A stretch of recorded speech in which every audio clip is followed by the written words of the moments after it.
Ravens team denying Landry's accusation. Sage Steele breaking it down on SportsCenter yesterday. This is sort of a wild story. Keyshawn, J. Will, and Zubin were presented by Progressive Insurance. So here's the deal. Ravens-Browns Monday night. As you know, Marcus Peters of the Ravens appearing to spit at the Browns wide receiver Jarvis Landry. When his back was turned, this would be Landry's back was turned Monday night. Jarvis Landry said he was unaware of the incident until after the game when he watched a replay of it. After he watched it, he was locked and loaded and went right after Peters. He's a coward. I think, he knew that maybe behind my back he'd do things like that, but to my face he wouldn't. So, I take it for what it's worth. And, now I know. Everybody knows the type of player he is, the type of person he is, and just move on from there. I saw the video after the game,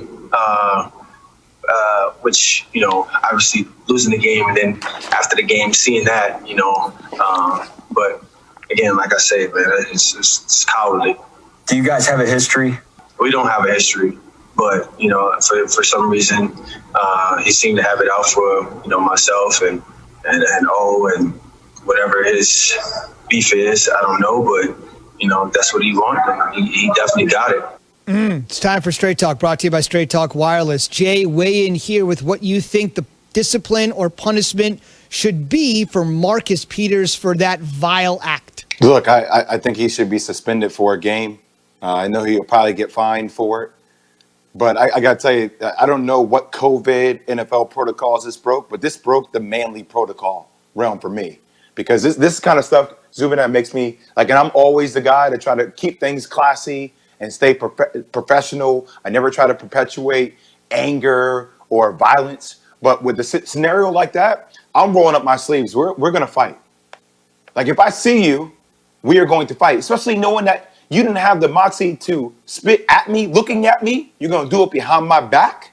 That is not only cowardly, that is every time I see you, we are going to have a problem. I'm going to need my teammates to hold me back from trying to attack your throat. And to only further that, if you go on Marlon Humphrey's IG Live that he posted after the game, then you have the audacity to talk about me and refer to me and OBJ as girlfriend? As girlfriend? Key, I'm trying to tell you, if you had heard the IG Live, Key, I know how I'm going to react. I can only imagine how you would react, Key. You would go a different level. You might go nuclear on him. Yeah, I can't. I saw the IG Live.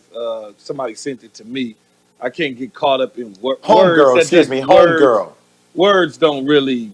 That whatever. All right, I've been called worse. So it's not. I'm not even tripping on that. The part that gets me is Marcus Peters is seen walking back after the play, and it appears that he was spitting in that direction.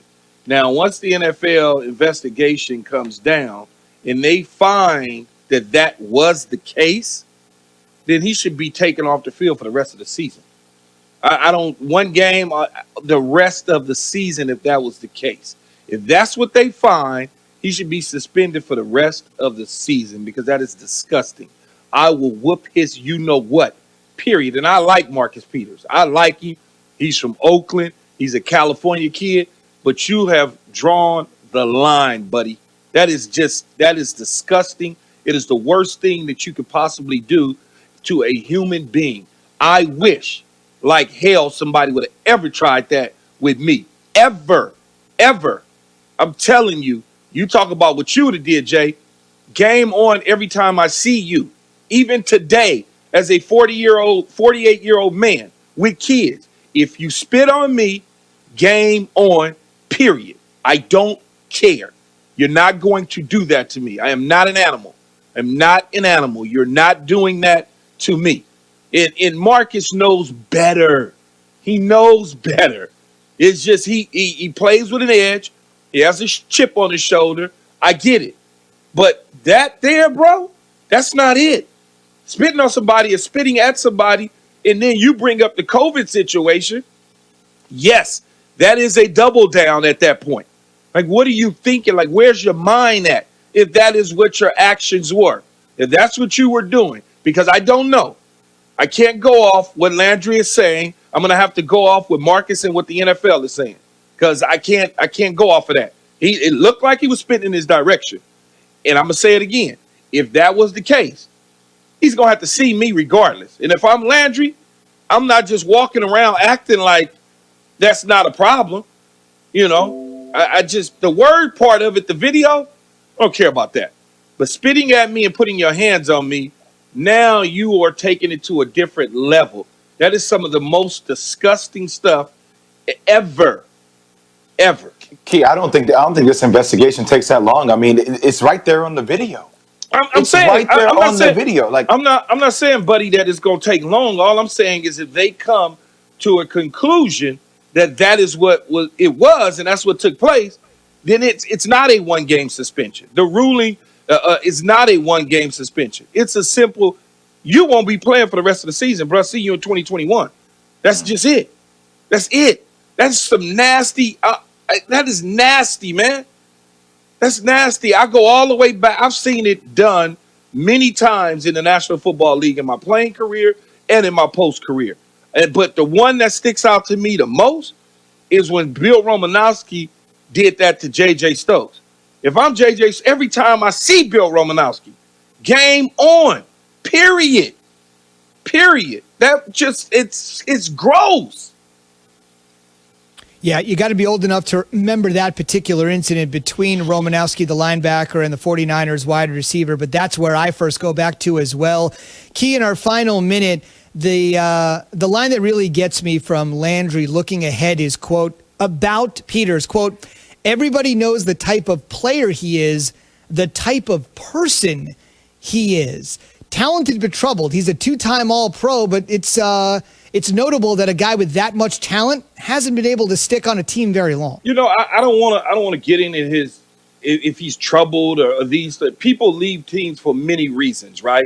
He's never been from what I can remember, he's never been thrown in jail. He's never did those sort of things. So I don't want to say that he's troubled. Again, people leave teams for many different reasons. One would tell you that I was a troubled football player, so I left the Jets and left Tampa Bay and left Dallas. That's not true.